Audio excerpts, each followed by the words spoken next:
sidaan ogsoonahay markii la rabo qowmiyad ama dal in la burburiyo ama la tirtiro si aysan horumar aysan u gaarin danaha laga leeyahana looga fushto waxaa laga weeraraa 3 arrin oo kala ah. 1 diinta ayaa laga bedelaa si markaas ay dhibaato ugu horseedo iyo isku dhac oo u imaado.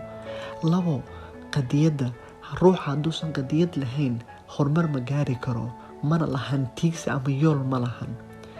3 waa dhanka dhaqankiisa qofka haddii micnaha uu leeyahay uusan dareensanayn waxba uma arkayo dhaqankiisa ama calankiisa ama dalkiisa waxba uma arkayo. 3daas haddaba waxaa muuqato in dalkeena laga burburiyay. wiilka dhalinyarada ah ama gabadha dhalinyarada ah waxaad arkaysaa inaysan yool lahayn ama hiigsi lahayn ama himilo ama Hal'abuur maskaxdooda aysan lahayn, mar walbana ay ka doorbidaan kan shilimaadka yar siiyo.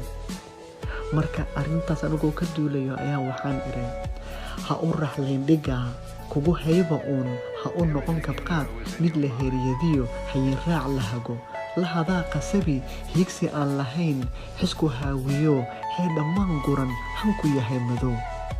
waxa aan la hurin lama hareer mare halkii lagu nagiyo waxaa lagu hirtaa harka nabadu taal hiwiq roob difqiyo dhulku hara laho dhirta hood ku taal cagaar wada hugto saxan saxa hugme leydho halac tira hurdo lagu gam'a.